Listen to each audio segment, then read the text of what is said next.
भागवत जी का दूसरा दिन है आज हमारा। तो हम ये मंगलाचरण भागवत जी से पहले होता है, तो उसको कोशिश करते हैं गाने की।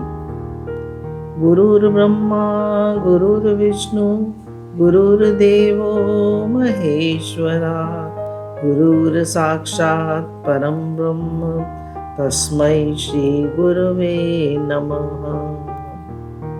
सच्चिदानंद रूपाय विश्वोत्पत्त्यादि हेतवे तापत्रय विनाशाय श्री कृष्णाय वयं नमः। श्री कृष्णाय वासुदेवाय हरे परमात्मने प्रणतक्लेशनाशाय गोविंदाय नमो नमः।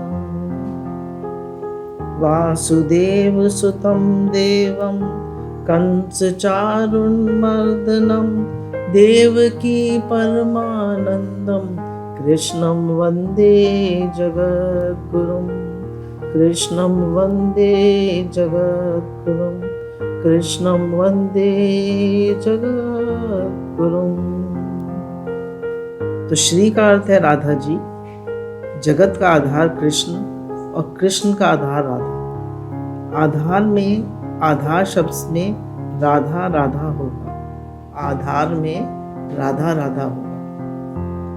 वृंदावन के साधु सारा दिन राधे राधे राधे राधे श्री राधे राधे रटते रहते हैं। श्री राधा की कृपा के बिना जीव कृष्ण के पास नहीं पहुंच सकता। तो वृंदावन के साधु श्री राधे रटते रहते हैं, तो बिना श्री राधा की कृपा के वृंदावन के साधु जो है या जीव जो है वो भगवान के पास नहीं पहुंच सकता। भागवत में लिखा है कि श्री कृष्ण को तो कभी क्रोध आ जाता है, पर राधा जी को कभी क्रोध नहीं आया। द्रौपदी के 5 संतानों की जब हत्या की गई तब श्री कृष्ण को क्रोध आ गया और उन्होंने अश्वत्थामा को श्राप दे दिया। श्री राधा को कभी क्रोध नहीं आता, माया किसी को नहीं छोड़ती। पर राधा जी का कीर्तन जो करता है, राधा जी के नाम का जो जप करता है, उसे माया त्रस्त नहीं कर सकती। जो राधा नाम का कीर्तन करता है, माया उसे त्रस्त नहीं कर सकती। श्री राधा जीव का ब्रह्म संबंध कराती है। जीवन में ऐसा समय आता है जब मानव कहता है मैं सुखी हूँ। भगवान उसे पूर्ण अनुकूलता देते हैं अधिक भक्ति के लिए, अधिक परोपकार के लिए। भगवान उसे सुख देते हैं, परंतु अनुकूलता के मिलने पर मानव अधिक भक्ति नहीं करता, मानव अधिक वासना सुख भोगता है। भगवान अनुकूलता क्यों देते हैं? ताकि हम भक्ति करें। पर जब अनुकूलता अधिक होती है तो भक्ति करने के बजाय मनुष्य सुख भोग में लग जाता है। सोएगा, पिक्चर देखेगा, घूमेगा फिरेगा, खाएगा पिएगा, भगवान को याद नहीं करेगा, तो भगवान उससे अनुकूलता ले लेते हैं। ये जीव योग नहीं है, भगवान उसे सजा देते हैं। प्रभु को जब क्रोध आता है तब राधा जी समझाती हैं, दया रखिए, जीव दुष्ट है पर आप तो दयालु, अब जीव सुधर जाएगा। राधा जी की सिफारिश करती हैं, परमात्मा की कृपा शक्ति राधा जी ही है। राधा जी प्रभु से विनय करती हैं, ये जीव हमारी शरण में आया है, मुझे दया आती है। तो राधा रानी की कृपा से ही भगवान कृष्ण सबको माफ कर पाते हैं। पापी जी भगवान के समक्ष जाने का साहस नहीं कर सकता, पर राधा जी के समक्ष जाता है। व्यवहार में भी ऐसा ही दिख पड़ता है कि कैसा भी लड़का हो, दोपहर में माता के समक्ष हाथ जोड़कर खड़ा रहता है, तब माता सब कुछ भूल जाती है। लड़के को प्रेम से भोजन कराती है, उसे लड़के का कोई दोष नहीं दिखता। साधारण स्त्री में ऐसी शक्ति है, तो राधा जी में कितनी शक्ति होगी। माताओं का हृदय वो होता है ना, जल्दी द्रवित हो जाता है। श्री धाम वृंदावन में राधा जी के साथ परमात्मा नित्य लीला करते हैं। वे कभी बड़ी नहीं होती, आज भी लीला कर रही हैं। अधिकारी वैष्णव को दर्शन भी देती हैं। व्यास महाराज प्रारंभ में मात्र कृष्ण को नहीं, श्री कृष्ण को वंदन करते हैं। व्यास जी जो है खाली कृष्ण को वंदन नहीं करते, श्री कृष्ण, श्री माने राधा। जब हम कहते हैं श्री कृष्ण, श्री राधे, तो श्री राधे में श्री कृष्ण है और श्री कृष्ण में श्री राधे। भागवत के प्रधान वक्ता श्री सुखदेव जी महाराज श्री सुखदेव जी महाराज शिव स्वरूप हैं। भगवान शंकर सुखदेव जी का स्वरूप धारण करके प्रकट हुए हैं। सुखदेव मुनि कहाँ से आए हैं? शंकर जी का अवतार। भागवत शास्त्र की रचना के बाद व्यास जी को चिंता हुई कि ये शास्त्र में किसे दूं? समाज के कल्याण के लिए इसकी रचना की है।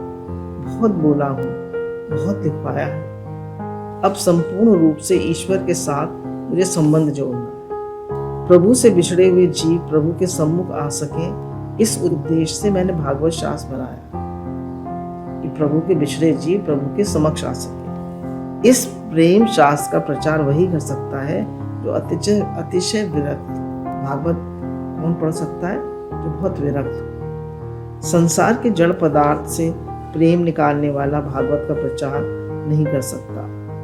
मेरे जो संसार के पदार्थों से प्रेम करता है वो भागवत शास्त्र से का प्रचार नहीं कर सकता। ज्ञान से श्री कृष्ण प्रेम श्रेष्ठ है। पुस्तक पढ़ने से ज्ञानी हो सकते हैं पर परोप्रेमी नहीं हो सकते। यानी ज्ञान से भगवान का प्रेम ज़्यादा श्रेष्ठ है और पुस्तक पढ़ने से ज्ञानी तो हो सकते हैं पर प्रेमी नहीं हो सकते।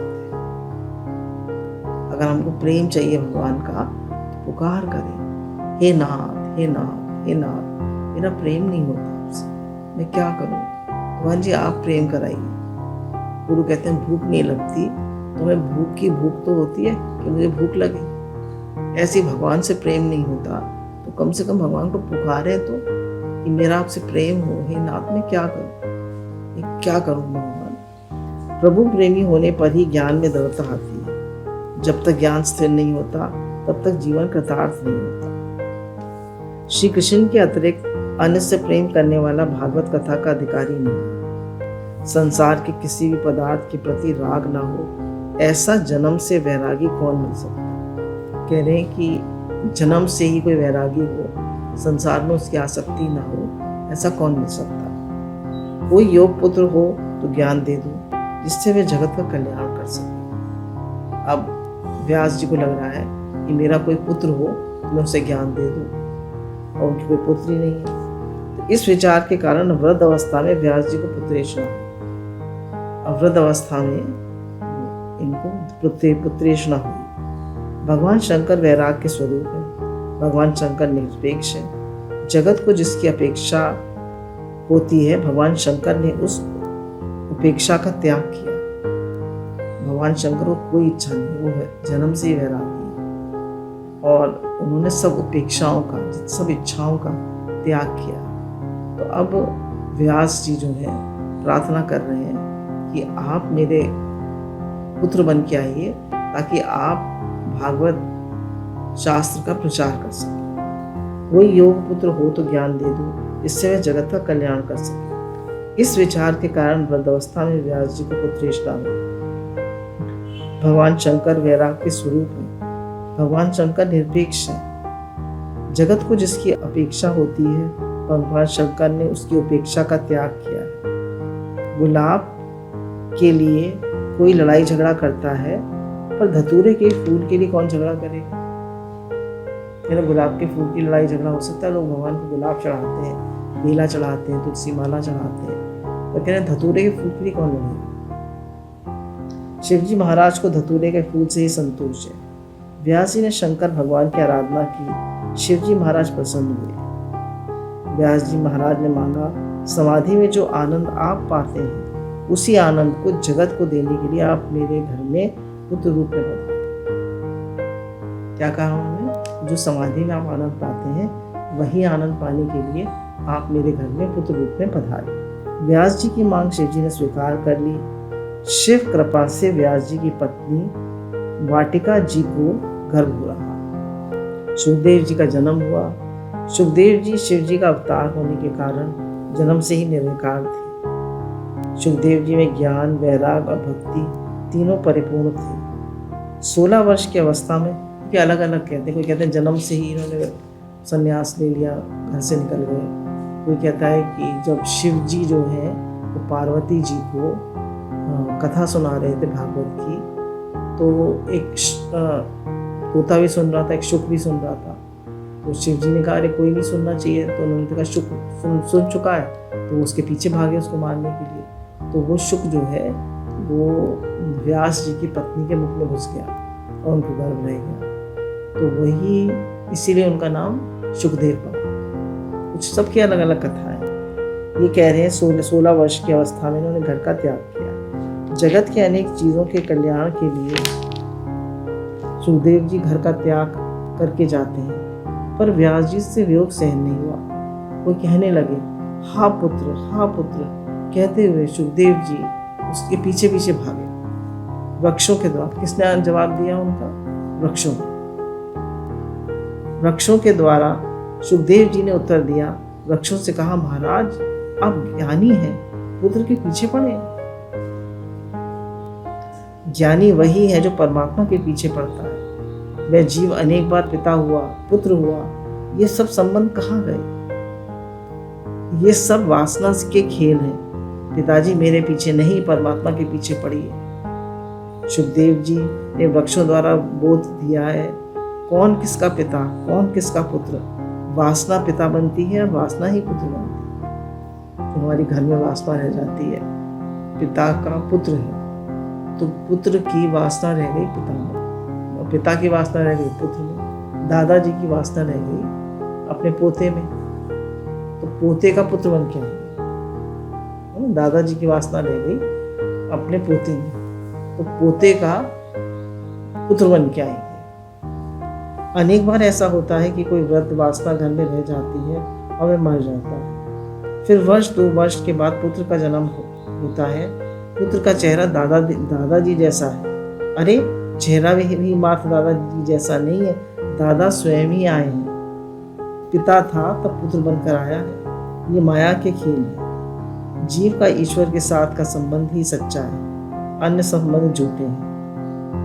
गंगा तट पर सुखदेव जी ने कथा की, तब कथा में व्यास जी बैठे हैं और उन्हें कथा में आनंद आया।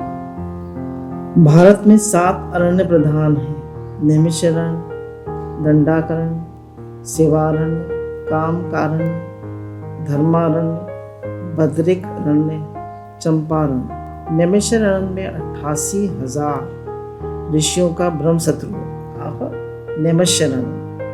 नैमिषारण्य जो है 8 जो है वो अरण्य है, तो उसमें नैमिषारण्य में 88,000 ऋषियों का ब्रह्म सत्र हुआ। सत्र और यज्ञ में भेद है। क्या भेद है सत्र और यज्ञ में? देखिए, जहाँ एक ही यजमान होता है वहाँ उसे यज्ञ कहते हैं, और जहाँ सभी यजमान होते हैं उसे सत्र कहते हैं। एक ही यजमान होता है उसे यज्ञ कहते हैं, और जहाँ सभी यजमान होते हैं उसे सत्र कहते हैं। जहाँ फल में समता है वहाँ वह सत्र है, और जहाँ फल में विषमता है वहाँ यज्ञ है। अब यज्ञ का फल एक जो उसमें वो होता है, मतलब वो यजमान होता है, उसको ही फल मिलता है। पंडित जी कथा कहते हैं और यजमान को फल मिलता है, पर सत्र में सभी को फल मिलता है। यज्ञ में यजमान होकर बैठता है, संकल्प करता है, ब्राह्मणों को दक्षिणा देता है, उसे ही यज्ञ का पूर्णतः 16 आने फल मिलता है।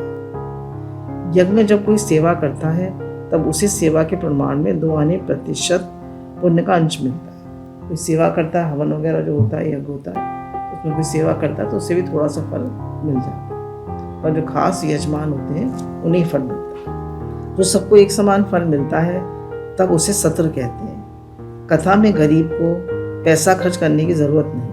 भागवत कृष्ण का महात्म्य है। जो उस जीव को ग्रहण करके भगवान श्री कृष्ण के नाम का जप करता है और शांति से कथा सुनता है, उसे 16 आने फल मिलता है।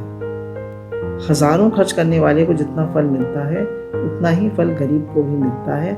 सत्र में सभी को 16 आना फल मिलता है। अब कह रहे हैं जो भागवत की कथा सुनता है और जप करता है और ध्यान से कथा का सुनता है, तो कथा सुनने वाले को भी उतना ही फल मिलता है।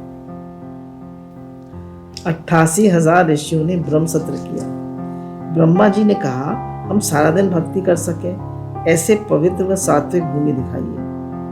ऐसी भूमि जो हमें भक्ति में साथ देती रहे। भोग भूमि में सारा दिन भक्ति नहीं हो सकती। गृहस्थ के घर में भी भक्ति नहीं हो सकती। गृहस्थ के घर में काम के परमाणु घूमते हैं। गृहस्थ के घर में विषमता होती है। घर में राग द्वेष वैर वासना की परछाइयाँ पड़ती रहती हैं। घर में जाने अनजाने पाप होता रहता है। हमें ऐसी पवित्र भूमि दिखाइए जो सारा दिन भक्ति के में साथ देती है। ऐसी भूमि दिखाइए। ब्रह्मा जी ने उन ऋषियों को एक चक्र दिया और कहा, इस चक्र के पीछे चलिए और जहां ये स्थिर हो जाए वहां बैठ जाइए। ये मनोमय चक्र नैमिषारण्य में बिल्कुल शांत हो गया। ऋषि वहां बैठ गए, भक्ति में साथ दे। ऐसी सात्विक भूमि में ऋषि बैठे। गोमती गंगा के तट पर नैमिषारण्य की ये शांत भूमि है जो हृदय को द्रवित करती है। ऋषि वर्ग वहां ब्रह्म सत्र करने बैठे। ब्रह्म सत्र के प्रधान आचार्य शौनक मुनि। अब देखिए, जब हम भागवत पढ़ते हैं तो कहते हैं कि वे शौनक जी ने कहा, सूत जी ने कहा, तो हमें समझ लेना चाहिए कि प्रधान आचार्य भागवत के शौनक जी, और इसमें जो भागवत कही गई है उसमें सब सूत जी हैं। वक्ता कौन है? सूत जी हैं, और शौनक जी जो हैं वो प्रधान आचार्य हैं। इस ब्रह्म सत्र में सूत जी पधारते हैं। सबने सूत जी का सम्मान किया। प्रधान आचार्य शौनक मुनि ने सूत जी को एक सुंदर प्रश्न पूछा। अब शौनक जी ने सूत जी से प्रश्न पूछा। क्या प्रश्न पूछा? जो हरे अज्ञान को हे सूत हरले हृदयतम, कान को जो लगे अमृत सम, हरे सब कुछ विषम, कोटि सूर्यों की विभाषा, प्रभाव सुगत महा, सुनाए वह कथा का मृदुसार, मन हर्षित आहा। कह रहे ऐसी कथा सुनाइए कि वो हमारा मन हर्षित करे और हमारे सब पाप हटे। प्रत्येक पुस्तक में मतभेद होता है। साधारण व्यक्ति का लिखा हुआ नहीं पढ़ना चाहिए। कह रहे साधारण व्यक्ति का लिखा हुआ नहीं पढ़ना चाहिए। साधारण व्यक्ति में बहुत से दोष होते हैं। जिन ऋषियों को परमात्मा के प्रत्यक्ष दर्शन हुए हैं, जिन ऋषियों को प्रभु का साक्षात्कार हुआ है, उन ऋषियों का हृदय शुद्ध है। उनकी लिखी हुई पुस्तकें पढ़नी चाहिए। यानी भागवत जी पढ़ो, गीता पढ़ो, रामायण पढ़ो, ये उन ऋषियों की लिखी हुई हैं जिनको भागवत साक्षात्कार हुआ है। कह रहे उनकी किताबें पढ़नी चाहिए। साधारण व्यक्ति की लिखी पुस्तकों में उसकी बुद्धि का दोष भी आता है। इससे भागवत में भी आज्ञा दी गई है कि जिसको भक्ति में आगे बढ़ना है उसको साधारण व्यक्ति की लिखी पुस्तकें नहीं पढ़नी चाहिए। बहुत सी पुस्तकों को पढ़ने के स्थान पर शांति से बैठकर भगवान के नाम का जप करना अच्छा है। कह रहे बहुत तरह तरह की पुस्तकें पढ़ने से अच्छा है कि बैठकर शांति से जप करो। पढ़ना भी चाहिए, पढ़ने से बुद्धि खुलती है और जप में अच्छे अच्छे विचार आते हैं, भगवान के विचार आते हैं, भगवान की लीलाओं के विचार आते हैं। ब्रह्म सत्र में ऋषियों को अब कथा नहीं सुननी है, उनको कथा का सार तत्व सुनना है। कथा नहीं सुननी, कथा का सार तत्व सुनना। ये सब ऋषि बाल कृष्ण के सेवक हैं। इनको बाल कृष्ण का स्वरूप बहुत प्रिय है। लाला की सेवा करते हैं, श्री कृष्ण का स्मरण करते हैं। इससे ये ऋषि श्री कृष्ण जैसे हुए हैं। जो श्री कृष्ण का बाल स्वरूप का सेवा करते हैं, चिंतन करते हैं, जप करते हैं, तो वे श्री कृष्ण जैसे हो जाते हैं। आप जिनकी सेवा करेंगे, जिनका स्मरण करेंगे, उनके सामने होंगे। लाला को माखन मिश्री प्रिय है। लाला को कुछ नहीं भाता। माखन दूध का सार तत्व है। श्री कृष्ण की सेवा करने वाला वैष्णव सार भोगी बनते हैं। सेर दो सिर दूध पीने के स्थान पर 1-2 तोला माखन खाना अधिक अच्छा है। अधिक दूध पीने से वायु विकार होता है, पेट भारी रहता है। 1-2 तोला माखन खाने से पेट हल्का रहता है और शक्ति तुरंत मिल जाती है। शौनक जी कहते हैं ऐसा सार तत्व हमें सुनाइए कि जिससे भक्ति पुष्ट हो, ज्ञान वैराग जागृत हो, भगवान श्री कृष्ण के प्रत्यक्ष दर्शन हो। वेदांत कहता है परमात्मा के दर्शन आँख से नहीं होते। देखने की शक्ति आँख के पास है। इस शक्ति को देने वाले ईश्वर हैं। जिन प्रभु ने आँखों को देखने की शक्ति दी है, वे आँखें भगवान को देख नहीं सकती। कह रहे हम अपनी आँखों को नहीं देख सकते। आँखों से देख सकते हैं पर आँखों को नहीं देख सकते। आँखों को देखने के लिए हमें प्रतिबिंब चाहिए, शीशा चाहिए, आईना चाहिए, पर शीशे में भी हम आँखों को नहीं देख सकते। आँखों कैसे देखेंगे? वो तो उसका प्रतिबिंब भी तो देखेंगे। तो जीभ पलट के आँखों को नहीं देख सकता। वेदांत का सिद्धांत है ईश्वर दृष्ट नहीं है, ईश्वर दृष्टा है। वेदांत दर्शन का वेदांत दर्शन दृष्टा का दर्शन है। वेदांत कहता है कि जो दिखाई देता है, जो दृश्य है, वह क्षण क्षण में परिवर्तित होता है। जो दिखाई देता है वह दृश्य रूप है, परमात्मा दिखाई नहीं देते। चरम चक्षु से कोई भी भगवान के दर्शन नहीं कर सकता, यानी इन आंखों से आप भगवान के दर्शन नहीं कर सकते। पर वैष्णव, ये तो ज्ञान का सिद्धांत है, पर वैष्णवों का सिद्धांत क्या है? वैष्णवों का सिद्धांत है कि परमात्मा की बात सत्य है, परंतु भक्ति प्रेम जब अत्यधिक बढ़ता है तब भक्त दृष्टा बनता है और भगवान दृश्य बनता है। जब प्रेम अत्यधिक बढ़ता है तो भगवान दृश्य बनते हैं और भक्त जो है वो दृष्टा बनता है। गोपियों का प्रेम इतना बढ़ गया कि परमात्मा को दृश्य बनना पड़ा। भक्ति भगवान को दृश्य बनाती है, भक्ति में ऐसी शक्ति है। शौनक जी कहते हैं, आप ऐसा सार तत्व सुनाइए जिससे जैसा संसार दिखाई पड़ता है वैसे ही परमात्मा का स्वरूप प्रत्यक्ष दिखाई दे। परमात्मा के प्रत्यक्ष दर्शन हो और ज्ञान वैराग्य के साथ भक्ति जागृत हो, ऐसा सार तत्व नहीं। भगवान के दर्शन और स्मरण करते हुए कथा सुनाने लगे तो कथा में प्रभु पधारते हैं। कहने भगवान के दर्शन और स्मरण करते हुए कथा सुनाने लगे तो कथा में प्रभु पधारते हैं। ये श्रोता नहीं, मानव नहीं, ये सब प्रभु के स्वरूप है। मैं भगवान के सम्मुख बैठा हूँ। कौन कह रहे? सूर्य जी कह रहे हैं कि जिनको मैं कथा सुना रहा हूँ वो सब भगवत स्वरूप है और मैं उन्हीं को कथा सुना रहा हूँ। वक्ता में अभिमान होगा, उसकी कथा में प्रभु पधारेंगे नहीं। वक्ता में अभिमान होगा तो प्रभु पधारेंगे नहीं। मैं कुछ विशेष जानता हूँ, इन सबको उपदेश दे रहा हूँ। ऐसा अभिमान जो वक्ता में होता है तब वह वक्ता प्रभु को प्रिय नहीं होता। मैं कुछ विशेष जानता हूँ और मैं इन सबको सुना रहा हूँ, ऐसा नहीं समझना चाहिए। सूत जी में दैन्य है। सूत जी कहते हैं, आप सब प्रभु के लाडले हैं। आप सबको अधिक कथा सुनने की आवश्यकता नहीं है।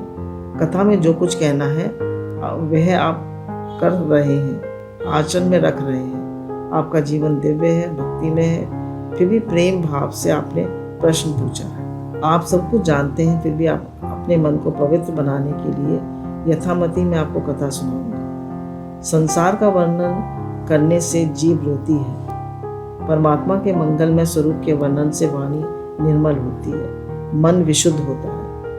गंगा के तट पर सुखदेव जी ने परीक्षित राजा को कथा सुनाई, वही कथा मैं आपको सुना रहा हूँ। कलयुग के जीवों को काल रूपी तक्षक के मुख से छुड़ाने के लिए सुखदेव जी ने भागवत की कथा कही। ये कथा अति दिव्य है और देवों को भी दुर्लभ है। सुखदेव जी महाराज अब कथा प्रारंभ करने ही वाले हैं। उसी समय स्वर्ग से अमृत का घट लेकर देव आए। जैसी कथा करने लगे सुखदेव जी तो अमृत का कलश लेकर देवता लोग आए।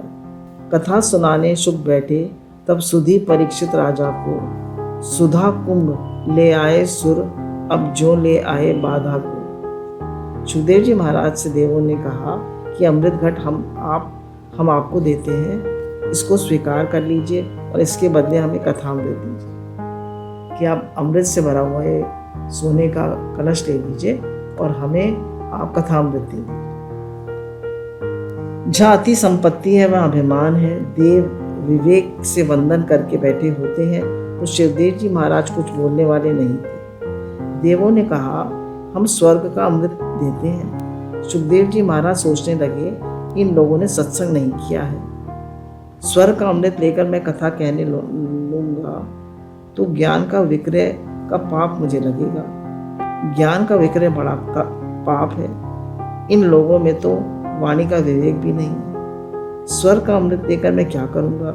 सुखदेव जी ने परीक्षित राजा से पूछा, राजन आपको स्वर्ग का अमृत पीना है या कथा अमृत का पान करना है? राजा ने कहा, महाराज मुझे समुचित रूप से समझाइए कि स्वर्ग के अमृत के पीने से क्या होता है और कथा का अमृत पीने से क्या होता है। सुखदेव जी कहते हैं, स्वर्ग का अमृत पीने से स्वर्ग का सुख मिलता है। सुख तो मिलता है पर साथ में वासना भी बहुत बढ़ जाती है। और स्वर्ग के अमृत पान से पुण्य का विनाश होता है। कथा अमृत ऐसा दिव्य पान है कि पाप विकार और वासना का विनाश हो जाता है। कथा अमृत परमात्मा के चरणों में ले जाता है और स्वर्ग का अमृत काल के मुख में ले जाता है। जीव काल का ग्रास बनता है, स्वर्ग का अमृत पीकर कोई अमर नहीं हो सकता। कथा अमृत जीव को अमर बना देती है, दिव्य बना देती है। कथा अमृत जन्म मरण को संत्रास से मुक्ति दिलाती है। राजा ने कहा, मुझे स्वर्ग का अमृत नहीं पीना, इससे तो वासना बढ़ती है। मुझे ऐसा अमृत की जरूरत नहीं, मुझे कथा अमृत का दान दीजिए। सुखदेव जी ने देवों से कहा, आप अपना अमृत कलश वापस ले जाइए, अमृत की यहाँ किसी को जरूरत नहीं। उन्होंने कहा, अमृत पीने से क्या होता है? उन्होंने कहा कि उससे सुख तो मिलते हैं, भोग मिलते हैं, पर हमारे पुण्य क्षीण हो जाते हैं, वासना कमजोर पड़ जाती है। और कथा अमृत पीने से क्या होता है? कथा अमृत पीने से कृष्ण भक्ति बढ़ती है, भगवान से प्रेम बढ़ता है और हमारे पापों का नाश होता है और हमारी कृष्ण प्रेम बढ़ने से हमें मुक्ति मिल जाती है। स्वर्ग के अमृत से भी कथा अमृत श्रेष्ठ है। सूत जी कहते हैं, जब गंगा तट पर सुखदेव जी ने कथा करी तब बड़े बड़े ऋषि कथा सुनने बैठे हैं। मैं भी वहां गया था, आगे जाने की हिम्मत नहीं हुई। मैं दूर से ही हाथ जोड़कर खड़ा कथा सुन रहा था। एक बार कथा कहते कहते सुखदेव जी महाराज की दृष्टि मुझ पर पड़ गई। उनको दया आ गई, कृपा करके मुझे पास बुलाया, परीक्षित जी के पास मुझे बिठाया। कह रहे हैं, बता रहे हैं सूत जी अपनी कथा कि मैं ये सूत जाति की है ना, मतलब नीची जाति की, तो इसलिए इनकी हिम्मत नहीं हो रही थी राजा कैसे बैठे कथा में, तो बड़े ध्यान से सुन रहे थे। तो सुखदेव मुनि ने इनको बुला लिया और राजा परीक्षित के पास बैठा लिया। तो राजा परीक्षित के पास बैठ के सूत जी ने कथा सुनी। गंगा तट पर परीक्षित राजा के पास बैठकर मैंने कथा सुनी। कथा सुनने के बाद परीक्षित महाराज भगवान के धाम में गए। तक्षक नाग के द्वारा डसे जाने के पूर्व ही विमान में बैठकर बैकुंठ धाम पहुंचे। तक्षक नाग का दंड शरीर में हो, इससे पूर्वी दिव्यात्मा परमात्मा के धाम में पहुंच गया। मैंने स्वयं उनकी अपनी आंखों से ऐसा देखा। वस्तुतः वहां तो कथा कहने वाले कह रहे हैं, कदाचित किसी को शंका होती हो कि परीक्षित महाराज कथा सुनकर काल के तक्षक के डसने से पूर्व ही वायुयान में स्वर्ग पहुंच गए। तब आजकल कई स्थानों में कथाएं होती हैं, तब किसी एक स्थान पर भी कोई वायुयान क्यों नहीं होती? ये कथा तो सब जगह बहुत होती है, निरी भागवत कथा हो रही है, कहीं पर भी विमान नहीं आता लोगों को लेने के लिए। कहते विमान कैसे आए? वस्तुतः वहां तो कथा कहने वाले परमहंस शिरोमणि सुखदेव जी महाराज हैं। वह कथा कहने वाले कौन है? परमहंस शिरोमणि सुखदेव मुनि, और जिसको सारा संसार ब्रह्मस्वरूप दिखाई देता है। साधारण ज्ञान में जगत और परमात्मा अलग अलग रहते हैं। जो कथा कह रहे हैं उन्हें सारा स्वरूप, सारा जगत ब्रह्म स्वरूप दिखाई देता है ही भगवान दिखाई देता है, वासुदेव सर्वम दिखाई देता है? नहीं देता ना।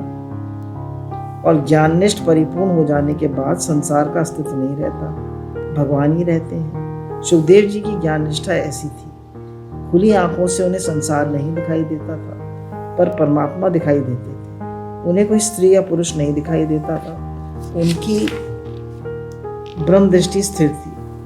सुखदेव जी अवधूत, आशा रहित, वासना रहित, माया भ्रम रहित, आत्मरत और तत्वनिष्ठ है। परमात्मा के स्वरूप में उनकी दृष्टि स्थिर है। परमहंस शिरोमणि ये कथा कहते हैं, कह रहे परमहंस शिरोमणि सुखदेव मुनि ये कथा कह रहे हैं, जिनकी दृष्टि में स्त्री पुरुष का भेदभाव नहीं, कथा सुनने के लिए बैठे हैं। परीक्षित महाराज वे पृथ्वी के सार्वभौम राजा हैं, पर मन से संपूर्ण त्याग करके कथा में बैठे। जब राजा परीक्षित को पता चला कि 7वें दिन में तक्षक काट लेगा, तो उन्होंने किसी का मुंह नहीं करा, ना राज्य का, ना बेटों का, ना पत्नी का, किसी को कुछ नहीं समझाया, पर जाके गंगा किनारे बैठ गए और भगवान से प्रार्थना करी कि मुझे कोई ऐसी कथा सुनाए जिससे मेरी 7 दिन में मुक्ति हो। तो भगवान ने सुखदेव मुनि को भेज दिया उनके पास। पर उनकी देखिए, उनका वैराग देखिए, राजा परीक्षित भी पूर्ण वैरागवान है और सुखदेव मुनि भी पूर्ण वैराग।